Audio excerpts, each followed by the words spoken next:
All right, what's going on, y'all? I'm back again. It's your boy Kai. All right, so today I want to talk about depression.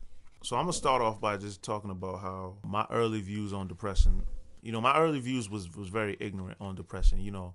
I view depression as a white person thing. I thought it was just something that white people went through when they didn't have nothing else to do or they lost all their money or something like that. I felt that black people was used to living rough or living in difficult circumstances, so we didn't go through no depression. That was just something that white people went through. It's one of them things where you don't really take it seriously until you actually go through it yourself, and that's what happened to me. I got older, I went through it. I think mine was more of a I haven't been diagnosed or anything like that, but I think mine was more of like a mild depression, caused by just the circumstances that I put myself in, which is just living a life, creating a life for myself that I just really had no interest in, I didn't love, I wasn't passionate about. I'm a creative person. I lived a life that creativity pretty much played no part in it at all. So I believe that's what caused my depression. I think a lot of black people think along the same lines that I think. We don't take depression too seriously. We feel like black people have been through so much, since with slavery, and matter of fact before that with the transatlantic slave trade, slavery, Jim Crow era, civil rights era, and so on, even still today. So we just feel like depression, that's just something that white people go through. But I'm here to tell you that depression is a real thing. It's something that anybody could go through, whether you realize it or not. And I think that a lot of people just don't recognize the symptoms. As far as black people, we're just used to it. We're so used to it, we don't even realize it. It's something that every human being probably goes through at certain points of time. Whether a family member dies, you could spiral into depression. You break up with a loved one, or you close relationship that you had with somebody, girlfriend that you love leave you, you could spiral into depression. So it's not something isolated to a specific race of people, a specific group of people, specific gender, or anything like that. It's something that anybody could go through. But first of all, I want to go through the definition of depression before we go any further. Clinical depression is a very common thing. It's defined as a mental health disorder characterized by persistently depressed mood or loss of interest in activities, causing significant impairment in daily life. The symptoms are the persistent feeling of sadness or loss of interest that characterizes major depression can lead to a range of behavioral and physical symptoms. These may include changes in sleep, appetite, energy level, concentration, daily behavior, or self esteem. Depression can also be associated with thoughts of suicide. People experience changes in mood, sleep, their body.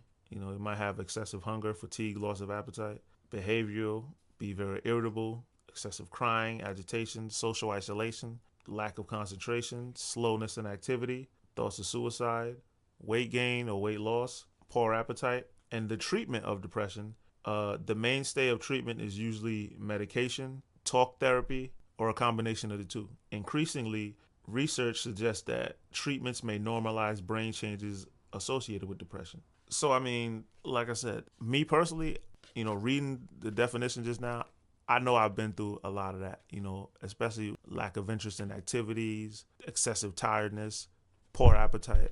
I've went through all of that kind of stuff. It's a very serious thing to deal with. We need to take it seriously. I think people need to become more educated on depression. Like I said, it's something that a lot of people go through. It's a very common thing. And, there's a lot of things that, if people don't understand it, they think that people are faking but I think I don't know if maybe it's the rise in social media, but I feel like I've been seeing a lot of stories about people committing suicides, and especially young people, so I think depression is, that's usually something you would expect to see from somebody older, but a lot of teenagers is committing suicide these days, and I personally think it has to do with depression. They just have this feeling inside of them. They don't even understand it. They may not even feel like they should be depressed. They feel like they're blessed. They have everything they should ever want or need, but yet they still feel this sadness. Me personally, it's something I could feel in the pit of my chest. Even like eating disorders, there's times I ate so much that I threw up, and I couldn't eat nothing for the rest of the day. I would even throw up water. I mean, that as crazy as that sounds, I couldn't even keep down cold water. I could drink warm water, and that's it. It's a thing that everybody goes through. You should go out if you do notice that some of the symptoms that I just read, that you're dealing with some of these things, then you need to maybe talk to somebody. It doesn't have to be somebody, like a therapist. Ideally, you would want that, but it could be like a friend or family member. Ideally, you would want to go eventually see a therapist if that doesn't work. But I think just expressing your feelings, talking to somebody, pouring out your emotions, that helps. The medication route, I'm not big on medication, but I guess if therapy doesn't work, talking to family members don't work, a change in your life doesn't work, that may be the route to go. It's all on you and how comfortable you feel, taking medication every day. I know I don't want to take a bunch of pills every day. So I'm the type of person, I'm gonna go through I'm gonna take every possible solution before I go the medication route. I'm gonna exhaust every option before that comes to play. So I just hate pills. So I wouldn't want to do that. Oh, I also want to talk about the difference between a state of depression and habitual depressive symptoms. A state of depression is, like I said earlier, if a family member dies, you could go into you get out of a relationship, you could spiral into depression. That is the state of depression, meaning there's an event that happened. That's what caused you to go into this depression. Versus habitual depression, which is you're always depressed. It's not something necessarily an event that happened that caused you to spiral into this depression. You just always have these feelings. That I believe is what probably, and again, this is me speculating, but this is probably what leads people to things like suicide and things of that nature. Because if you always felt depressed all year round, 24/7, I could understand why somebody may want to end their life. That's not the decision that I would make for my life, but because I see mine as more of a state of depression, meaning I know exactly the day that I said to myself, the way I'm living right now, I usually went job to job. I never stayed at a job for longer than a year, and that pretty much is what it was. My personality, my habits, it just didn't allow me to stay at a job for longer than a year. What I'm saying? I was constantly late. I was constantly, just doing my own thing when I was there. It just didn't, because jobs didn't allow me to express my creativity the way I needed to. So I usually ended up just BSing until they was ready to fire me or I was ready to quit. And finally I said, you know what? I'm going to make the changes in my life that enable me to kind of fit in, and I'm going to suppress parts of my personality, parts of who I am, just to stay at a job. And it worked. I think it's what sent me into a depression.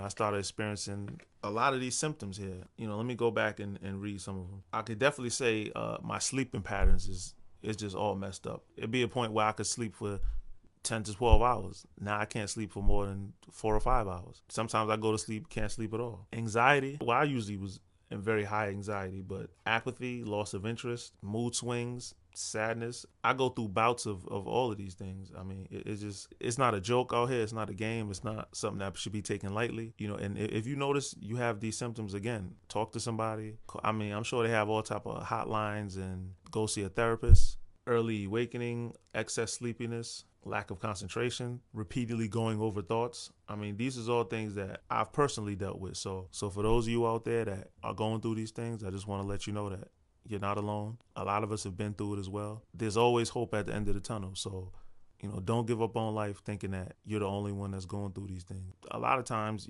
maybe it could do with your career, because your career is a big portion of your life. You sleep for like 8 hours, the average person, or you're supposed to sleep for 8 hours. Have time with your family. You work for like, the average person, 8 hours per day, but, people work more than that. Probably 10, 12 hours. You hang with your family. I mean, work is like a third of your life. So if you spending a third of your life doing something that you don't enjoy, or that is suppressing your personality, suppressing your creativity, you could be causing your own self-depression. So like I said, definitely nothing to take lightly. And for those of that that's out there, I want to find some type of depressive, there's all type of websites out there. Even right now, I'm on this site called rexulti.com, REXULTI.com.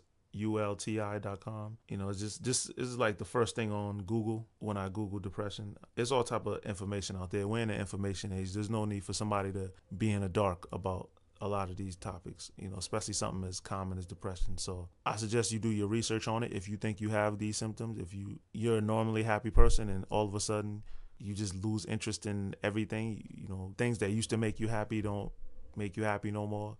If you love sports, all of a sudden, sports, you find no enjoyment out of it no more. You love playing video games, no enjoyment in it no more. You can't concentrate on things. I mean, you can pretty much tell when things just change for you. You know, it's just a change in your life. You know, you're just like disoriented.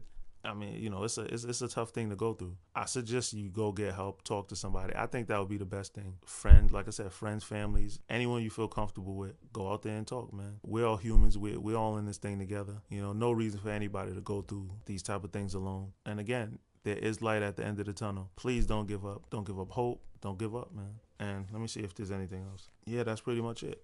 Again, you know, anyone, you know, feel free to share right in the comment section right under this video. You know, I look forward to reading them. I feel like the more we share with each other and talk about these things, the easier it is to deal with. You know, when you find out that there's other people going through the same struggle you go through, it makes it a little bit easier to deal with, you know. So stay up, try to stay happy and stay optimistic, stay in good spirits. One day you will prevail. All right, peace.